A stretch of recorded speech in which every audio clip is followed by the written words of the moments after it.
Maximize Your Influence is your podcast for the latest persuasion, sales, and negotiation techniques. Our mission is to help you influence on command, anyone, anytime, anywhere.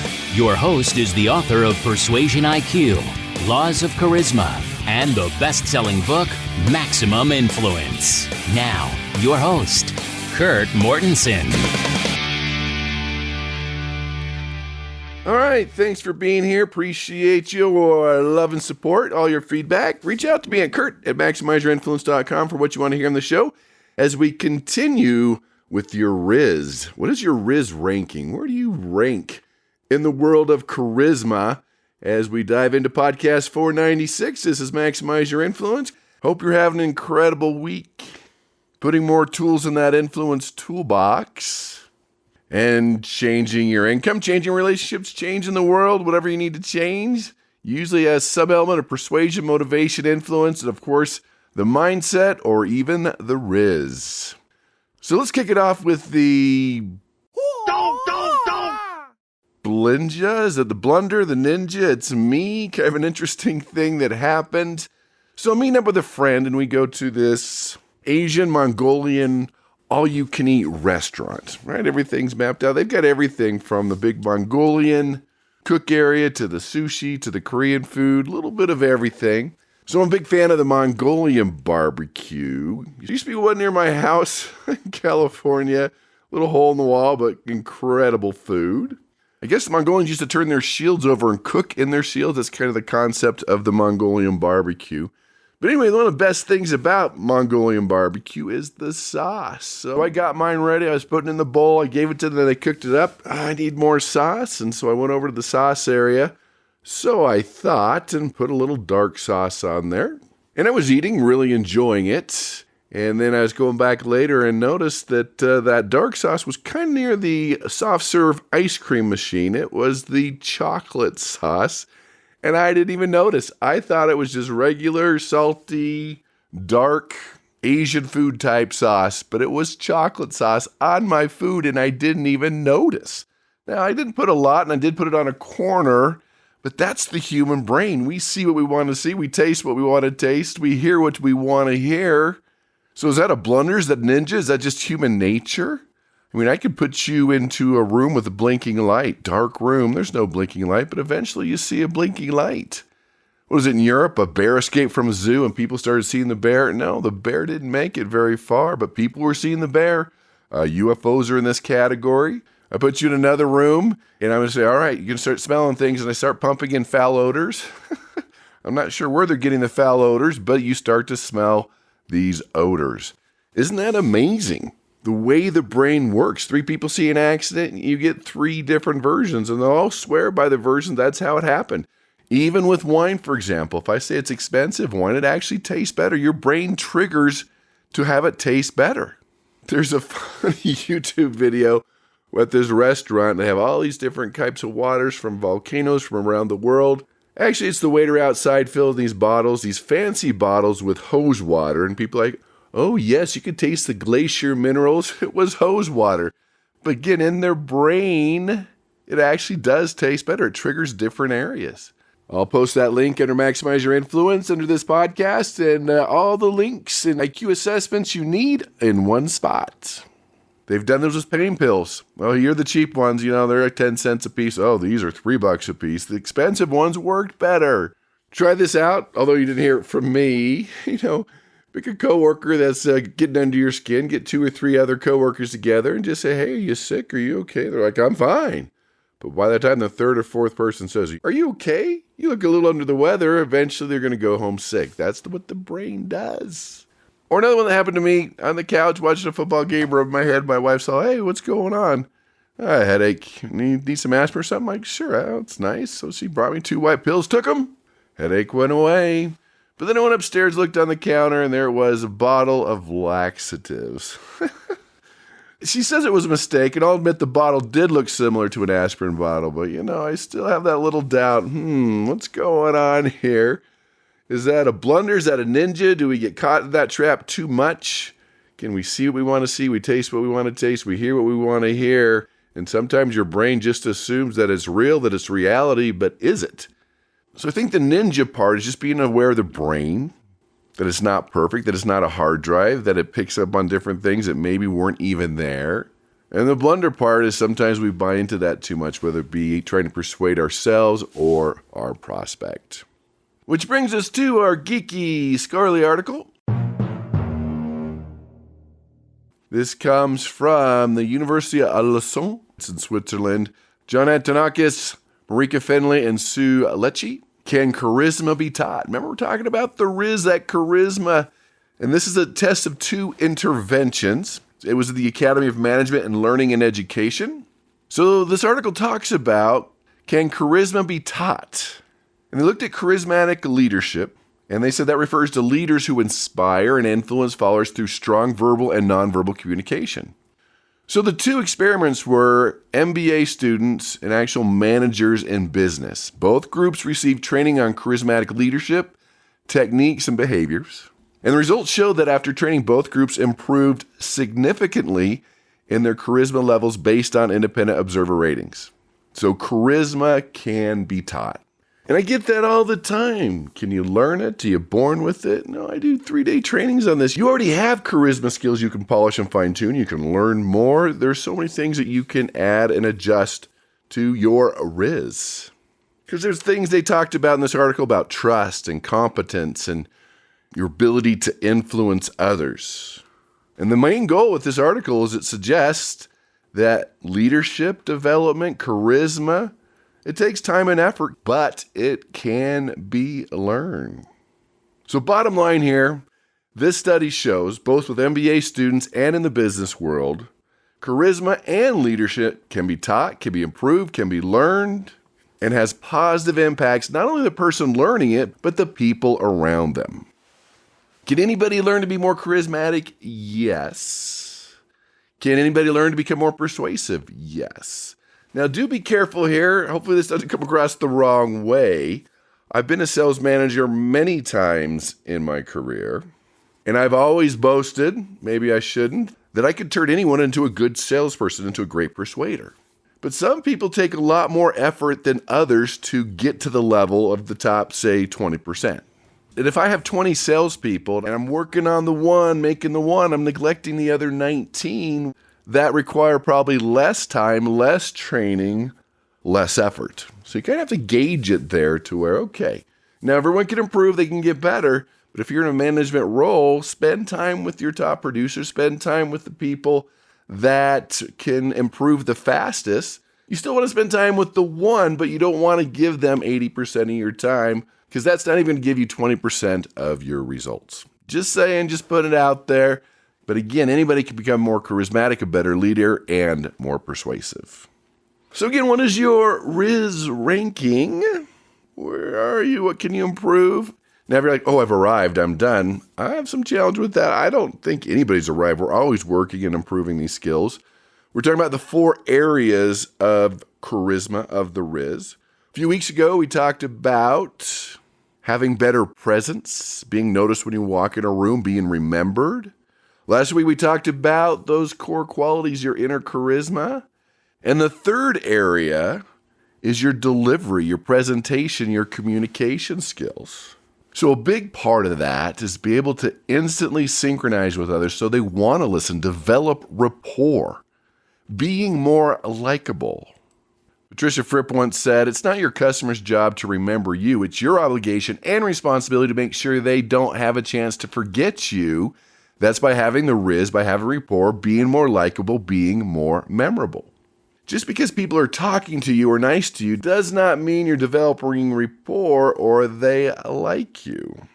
Because when you start off with a negative first impression, first of all, the cement dries fast. Now, can you change the cement? Probably, but it's pretty hard. But if you start out with a negative perception, you only have a 15% chance of fixing that, of persuading that person. We get into that gushy chit-chat, tell me about this, and talking about things in their office. The gushy chit-chatty stuff, I guess, would be the scientific term. 75% of the people interviewed didn't like that. But 99% of them didn't even stop you when they were annoyed. They just let you go on, and you were going to that downward spiral, doing the anti-suasion, the anti-rapport, and not being likable.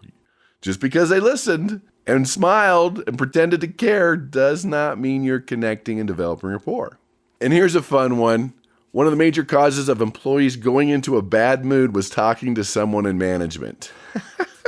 And of course, especially if it's upper management, I don't like you. You put me in a bad mood. That person never knows. Like we talked about a few weeks ago, that persuasion pitfall. So your ability to develop rapport, your emotional intelligence, your ability to read people is all part of this. So what can you do here to develop more rapport? Well, let's talk about mirror matching, isopraxism. Mirror matching comes from NLP, neuro-linguistic programming. Basically, you're accelerating rapport.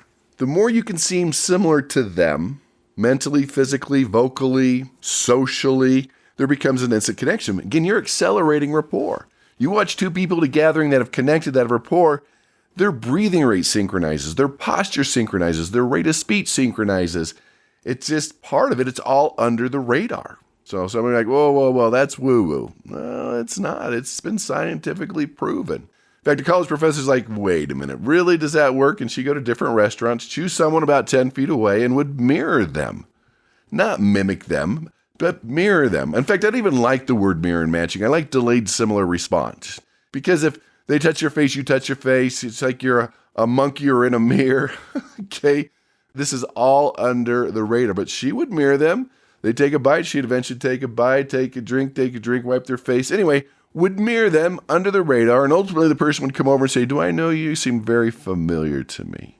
So a delayed similar response would be something more like they lean all the way back in their chair. You may wait a few seconds and lean partially back. They fold their arms, maybe just put your arms in your lap. They cross their legs, maybe just extend your legs out in front of you.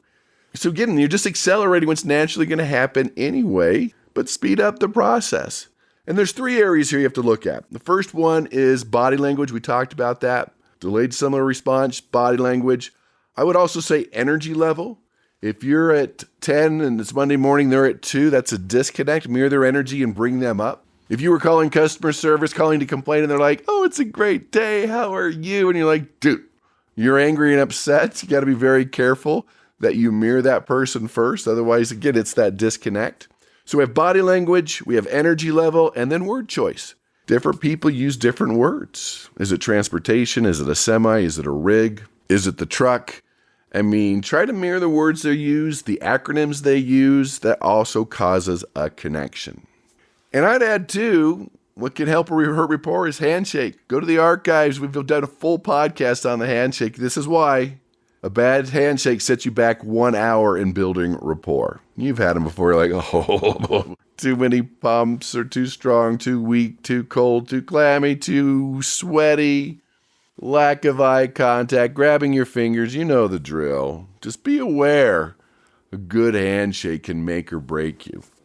And now we've got this whole COVID dance thing to where are we bumping, shaking, hugging, nothing. So improve your handshake, but also take a few seconds, especially if you're influencing up, to see what they're going to do and mirror that, match that. Maybe we're bumping, maybe we're doing nothing, maybe we're hugging. That's always better than an awkward, weird COVID dance. So you have to be more likable, develop rapport, but also in this section too, we talked about your presentation skills. As you know, that's a big one for me. A lot of trainings on how to create that perfect persuasive presentation. Because anybody can present, but are you persuasive? Anybody can inform, but are you influential? You've been excited to meet someone impressed, but they opened their mouth or gave a presentation like, they're not all that. And just because you're good at PowerPoint and can create 100 slides for a 20-minute presentation doesn't mean it's engaging. When someone comes up to you and says, hey, great presentation, you're like, you're going to do it? No, but great presentation. That would be in the failure category. Your job's not to data dump. Your job is to persuade, to get them to say yes. Because your verbal ability and your ability to present is in direct correlation with your capacity to influence others. There's a direct correlation with your upward mobility. Because a top predictor of professional success and getting that promotion, getting that raise, is how much you enjoy and how good you are at public speaking, giving those presentations. It's rare that a CEO is going to get hired to communicate for the company that doesn't know how to present and has some of that RIZZ. And that's a big shift. It used to be your writing skills in business. Now it's your presentation skills. Another interesting study is 75% of executives felt that presentation skills were 3 times more important than writing skills. And remember, said this before, there's no such thing as a boring topic, only a boring presenter. Now, I'll give you some topics are more challenging than others, but if you spend the time, you can make it more interesting. You've had history teachers that just, you hated the class. You wanted the fire alarm to go off. You didn't want to go, but you've had history teachers that made it come alive. Same topic, different presenters. You've got to spend the time to really improve your presentation skills. And that is a function of your structuring the perfect persuasive presentation, practicing. That's a huge blunder for most people. It's interesting, when you write a paper, you edit 2 or 3 times, but when you have to give a presentation, you spend all your time on creating a PowerPoint, and that's a whole nother topic. You could go to the archives on that one. How to use it in an influential way, because most people don't. But in speaking and presenting, your practicing is your editing. Now, I'm not talking about your weekly standard meetings, but if this is an important presentation, you better spend half your time creating and half your time practicing, because that is your editing. Because we've all been there. Well, it sounded good in my head, but it just didn't come across because you didn't edit it. That would be your practicing. And remember, what do you have? 30 seconds at the most to grab their attention, give them a reason to listen, to identify the what's in it for them, to again earn that attention, to start the captivation, the charisma, the inspiring process. Otherwise, the phones, the laptops are coming out, they're tuning you out, they're pretending to listen, and now you're in presentation mode, you're not in persuasion mode. What are the big complaints about your presentation? And I want you to pick a couple of these, at least one where, okay, I need to work on that. I've watched thousands of presentations in my life. I do executive speech coaching, and I know what the complaints are. Here's the ones at the top of the list. First one, speaking in monotone. It sounds like you don't want to be there. Maybe you don't, but speaking in monotone, that just puts us to sleep. Lack of eye contact, like you're looking at your notes, you're looking at your PowerPoint. Not enough eye contact on the audience or the person. Annoying mannerisms like, always washing your hands, touching your face, touching your hair, putting your hands in your pocket. Anything repetitive, annoying can be a challenge. Along with the monotone, a big complaint is lack of conviction or emotion, or sounding mechanical or rehearsed. All those are a function of not practicing or not caring. Rushing through the presentation. Got to get through the slides. We only have an hour to do 200 slides. Okay, not persuasive. Or your nerves or fear is starting to show, which can make your audience tense and uneasy. Let me give you the big 2. Coached a lot of executives on this, but I'll give you the big 2 right now. Probably one of these is on your list, probably both of them. Number 1, vocal fillers. Dude. Every culture has them. Sometimes they're a little bit different. Few here and there is not a big deal, but most people use way too much. It takes away from your perceived confidence. It annoys your audience. There's no positive thing for your vocal fillers, and you don't even know you're doing it. That's why you need to record your presentations. I know it's painful. I know it's not your favorite thing, but the camera doesn't lie, because what you think happened, what really happened are 2 different things, I promise you. And yes, your voice sounds that way. Just own up to it. That's just how it is. And the other one is rate.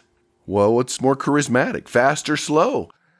It's fast. Now, I don't want you to be a fast talker. I'm just talking about your overall average rate. You're still speeding up, you're slowing down, you're doing those, what they call pregnant pauses. Increase your overall average rate. That's the number 2 thing we work on. Vocal fill is number 1, then rate. Because what does that do? When you increase your rate, again, I don't want you to be the fast talker, the same fast rate all the way through, just increasing your overall average rate. What it does is you're rated as more charismatic, more energetic. And the next thing is it gives your audience less time to think of counter-arguments. Okay, to catch that? Less time to think of counter-arguments because their bandwidth is keeping up with you. I promise you, you can speed up your overall average rate and it'll make a huge difference. So what is your RIZZ ranking? Where do you rank? Hey, go to charismaiq.com. It's free. Take your Charisma IQ assessment. Helps me with research, and I will give you the video on how to create, craft, and deliver the perfect persuasive presentation. We talked about the don'ts. That goes into the do's. Hey, fill it out. Helps you, helps me, and it will increase your RIZZ ranking. So thanks for being here. Appreciate your time and energy. Let me know what you want to hear on the podcast, but increase your charisma, increase your influence, become more likable, work on your rapport, and go out and persuade with power.